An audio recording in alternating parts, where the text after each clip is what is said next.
What's up guys, Alex here, otherwise known as Clash with Style, and I am back with another EWL Elite War League War for you guys. And today we have Die Crew against PINOY Bandidos4. Yeah, I've definitely butchered that name, but I'm going to be following some of the Die Crew attacks, taking a look at some of them. Unfortunately, they did get defeated this war by 1 star. It was very, very tight, so congratulations to PINOY on their victory. Today we're going to be taking a look at 3 Town Hall 10, 1 Town Hall 11 and 1 Town Hall 12 attacks. And yeah, again, just want to start by saying a big thank you to the Die Crew for always allowing me to come over and record. Really, these guys are absolutely amazing attackers and it's always an absolute pleasure to record them. So again, thank you to you guys. So yeah, let's jump into some of these attacks. We're just going to start off with a Town Hall 10. Looks like a Queen Walk Lalo. So let's see how Invictus goes about this one and what they are going to do. So we're going to start obviously minion on the Town Hall, and interesting to see the use of 4 earthquake spells. I feel like we don't see that too much. I always personally feel like it's a waste of spells. You could use 2 jumps probably to gain more access than that. But the earthquake spells last much longer obviously, and you're going to get more value out of them, I think. Or not more value, but it's always going to be there. The earthquakes are constantly going to be, whereas the jumps obviously wear off. And Invictus started with his king up on the top, followed by a few wizards, and they have cleared out a huge amount of this base. He is now going to get his queen in. He snuck a Valkyrie in there to help clean up some of those skeletons and archers or whatever it was that came out of the clan castle. It really helped out quite a bit there. Rage spell down on the healers to help that queen push through the multi-target inferno as well as that. We're going to then move on to the enemy queen. Going to sneak a balloon in there to hopefully help pick up some of those defenses and check for any seeking air mines. It does a great job at taking care of some of those. We've obviously got a poison spell down for the remainder of those clan castle troops. Important that we don't let them get too much damage. And at this point, look at the amount of the base that we have cleared out. We've done such a good job. Unfortunately, it looks like something has gone down and taken care of that minion that was on the town hall. Not really too sure. I'm guessing it was maybe one of the clan castle troops, but the queen has done such a great job charging into the center of this base. Invictus doesn't actually have too much left here to do. He only does have 1 haste spell, so not too much to work with in the way of spells, but the queen is still up in the center of the base with her ability in hand. So right now it's looking very, very good for Invictus. Going to use that haste spell down on the bottom section to push those balloons into that multi-target inferno. We definitely don't want it getting onto our balloons for too long. And at this point, well, look at it. There's hardly anything left. That queen charge has destroyed pretty much the majority of the center and all of the right hand side of this base, and it means that Invictus, the balloons that he's using, they really don't have too much work to do. And it's very, very impressive to see just how overwhelming this attack was and how easy it was for Invictus to pick up a 3-star right here. So for me, it was great to see the use of 4 earthquake spells. I feel like I don't see it very much, and it's a little bit different. Obviously, most of the time you would see jump spells, but I feel like the earthquake spells really worked very, very well here. So well done to Invictus on that 3-star. Let's move on to the next one, which I believe is a Dragbat attack. So the next one we have for you guys is from Nico, from Die Crew of course, and we are indeed going in with a Dragbat attack, and it looks like he might be going in with a battle blimp. I'm not too sure, maybe he's just got one of them. Yeah, it looks like he's going to be using a battle blimp, so you don't see that too often, so I'm interested to see how exactly he is going to use this, because as everyone knows, battle blimps will target the town hall. So I'm guessing he's probably going to go in from the top side of the base somewhere. Queen goes off her ability on this left hand side. King will use his ability right about now on the right hand side just to keep him up. Yep, ability used right there. And this is going to really help funnel these dragons into the center. We're taking out either side, so if we start them from the top, they're just going to continue on through the base rather than getting sucked around to the edges. So we've got the dragons now coming in, a few balloons dotted around as well, just to hopefully pick up some bombs. and don't get them onto the dragons. We definitely don't want the dragons picking up any Seeking Air Mines if we can avoid it.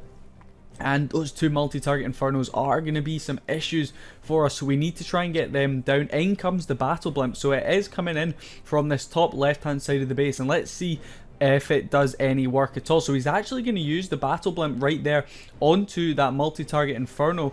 Uses it a lot earlier than I was expecting, in fact, but both multi-target Infernos have gone down, and if we pause it as the bats come in, there's no splash damage left. All the wizard towers have gone down, the multi-target Infernos have gone down, and the bats are going to have such an easy job at ripping through all the back end of this base, taking out all 4 of those air defenses in one swoop pretty much right there, which is going to mean that the dragons that are still up are going to have a pretty easy job finishing off this base. One of them is going to get hit by a Seeking Air Mine, not quite going to take it down in the center. A Seeking Air Mine getting drawn onto a balloon there, which is perfect for us. We've got a couple of balloons from the blimp still up on that left hand side, but the bats doing the majority of the cleanup work right here. So just going to speed it up to ×2 to finish off this one. But a very strong 3-star there, using drag bat and using a battle blimp in this one. So personally, I feel like the battle blimp doesn't really have that much use. I always like to use the Stone Slammer. I feel it works a bit better, but with the battle blimp, I suppose you can put it in and you can target a set defense, whereas with the Stone Slammer you sometimes just have to wait for it to get there. So Nico certainly did a great job at showcasing how you can use the battle blimp right there. So let's move on to another dragon attack, I believe, from Die Crew. Sinon, I believe maybe is how you pronounce it, is going to be going in on this one, and let's see how they go about it. So it's not a drag bat attack, which is interesting to see. It looks like a queen charge dragon attack, so let's see how Sinon is going to go about this. So he's starting off his queen on this right hand side. We also have a baby dragon up there just helping take out a few of these buildings if it can. So it's taking out a couple of there, which will help funnel the queen down to this left hand side. I'm guessing Sinon hoping to get the queen onto that air defense that's just next to the bomb tower, this one right here, and then maybe break into the base. Not too sure what his game plan is here. So he's going to start off a Stone Slammer on this top section, going to hopefully get onto that air defense. Unfortunately going right against the sweeper, which is going to cause us some issues, but we have 2 air defenses down already, with the Stone Slammer pushing into the base now. Hopefully going to get onto that multi-target Inferno if we can.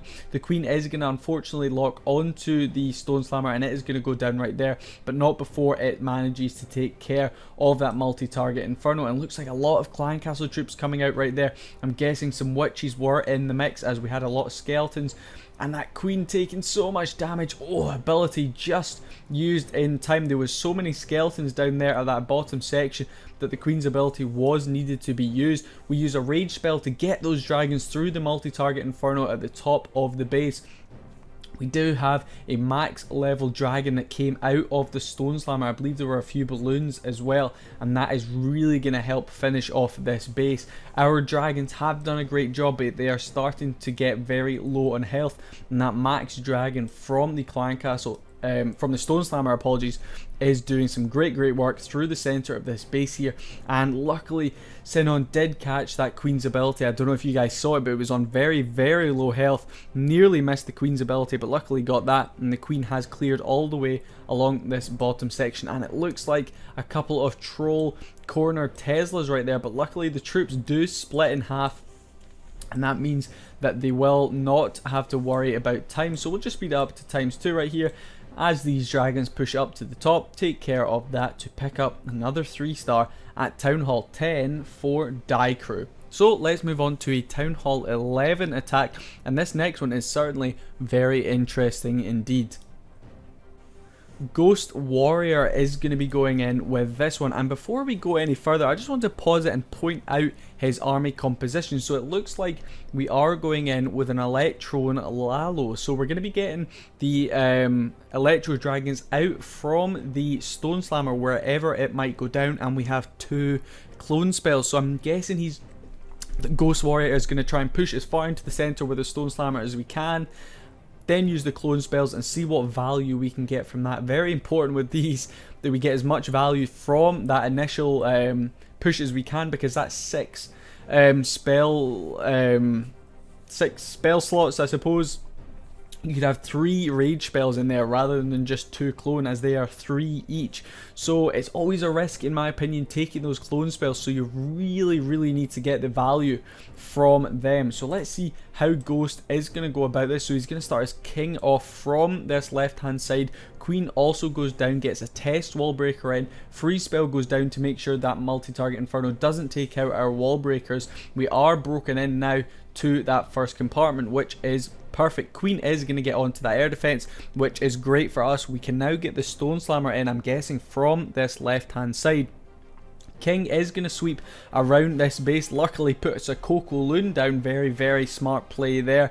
Going to allow that Stone Slammer to push into this base. Out comes, unfortunately, an enemy dragon from the clan castle. Hopefully our queen locks onto it and takes care of that as soon as possible.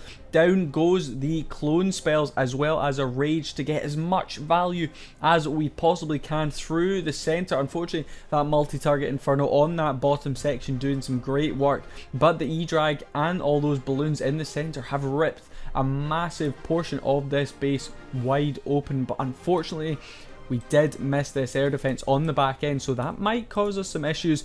Let's take a look how Ghost goes about this one. So going to get a haste spell down for those balloons at the top to try and get them through that Tesla farm. It will do some work if allowed to do so.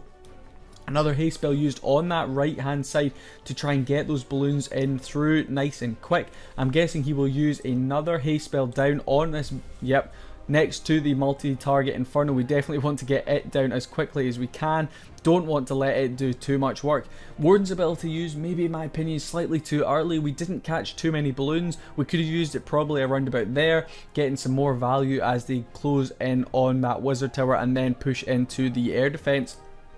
But at this point, with no splash damage defenses left, only one air defense, with so many balloons still up, we really don't have too much to worry about. We've got so many lava pups as well as minions going around this right hand side and going to sweep down to the bottom for us.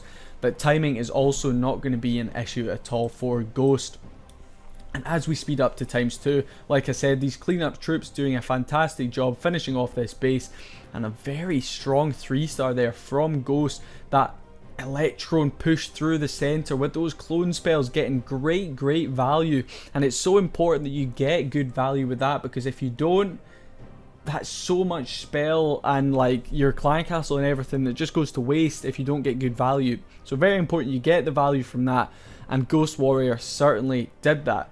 I feel like all I'm saying in this attack was value, but Ghost Warrior certainly pulled this one off, and it's very impressive to see. So yeah, let's move on to the last attack of this video, which is a Town Hall 12 Hog Rider attack. And here we go. Time Fail God, let's hope he doesn't time fail, is going to be going in on this one against a max Town Hall 12 base. So it's certainly going to be a tough ask to 3-star this, but let's see how Time Fail God goes about it. So he's going to start off with a giant Hog Rider and wizards down on this bottom section to try and deal with some of those defenses down there. He's then going to get a couple of balloons onto the cannon as well as that hidden Tesla. Unfortunately, I'm guessing he wasn't expecting those Teslas to pop up, so that could have caused some issues. Also going to start the wall wrecker in right next to the town hall, so not going to get the most value out of that we potentially could have. Out comes the enemy clan castle we've got to deal with very early on, unfortunately, and we are now getting into that town hall compartment. I'm guessing Warden's ability will be used. Yes, used right there, allows us to push in through past the town hall as that giga bomb goes off. We've got the rage spell down for those bowlers, hopefully able to get as much value as we can. Jump spells of course used through the center to allow access for those bowlers into as many compartments as we can get them into. Multi-target Inferno, once it gets locked on to our bowlers, will rip through them, but it looks like they are going to push away to this right hand side with that P.E.K.K.A as well. Queen's ability used through on that left hand side, going to allow it to take quite a few of those defenses out. Ice Golem does pop in the middle, freezing up that Eagle Artillery, but it's not activated yet, so really not getting much value from it. And it looks at this point like we have done a great job. Look at that, we have taken out about half of the base with our initial push, albeit it was quite a strong big push at the start, but we have done a lot of work on that bottom side of the base, so the hogs don't have too much work to do, and they are going to swing in from this right hand side. We do have a P.E.K.K.A that is going to tank for quite a few of these hogs on the right hand side from that archer tower, which is great to start off. The eagle of course now activated, so we're going to get those heal spells down as and when needed. So the first one going to go down on that first multi-target inferno sorry, and the hogs finally get onto that eagle artillery and are able to take that out. We have one heal remaining, which I'm guessing, yes, will be used over that wizard tower. We don't want it to get too much value onto our hogs. They are going to swing around to that left hand side, then head up to the top of that base, and it looks like the enemy barbarian king will do some work onto our hogs. Oh, I didn't quite see this mortar down the bottom, so the hogs will run down to that. Unfortunately, a lot of skeleton traps getting summoned there, doing some work on our hogs, but we've got so many hog riders still up that those skeletons don't stand a chance. The P.E.K.K.A up the top is going to be taken down by the enemy king, and at this point I would say maybe it could cause some issues, but we've got so many hog riders up that really it's not going to cause too many issues at all. We've got a cleanup miner as well as an archer down on this bottom section. We've also got a couple of wizards, I believe, up the top. We have the Grand Warden as well, going to help out quite a bit, and we're going to pretty much finish off down on this elixir storage down here. The hog riders take care of the enemy king before running down to try and take care of that, but the miner gets the job done. So yeah, that is it for this video. Apologies for stuttering over a lot of my words. Not really too sure what was going on in this one. All my words were getting all jumbled up. So hopefully you guys enjoyed it. If you did, please leave a like. I'd really appreciate it. Let me know in the comments as well which one of these 5 attacks from Die Crew was your favourite. Subscribe too. We are closing in on that 2,000 subscriber mark, and I'm really looking forward to getting there once again. And yeah, like I said, thank you so much for watching, guys, and I will see you in the next video. Peace.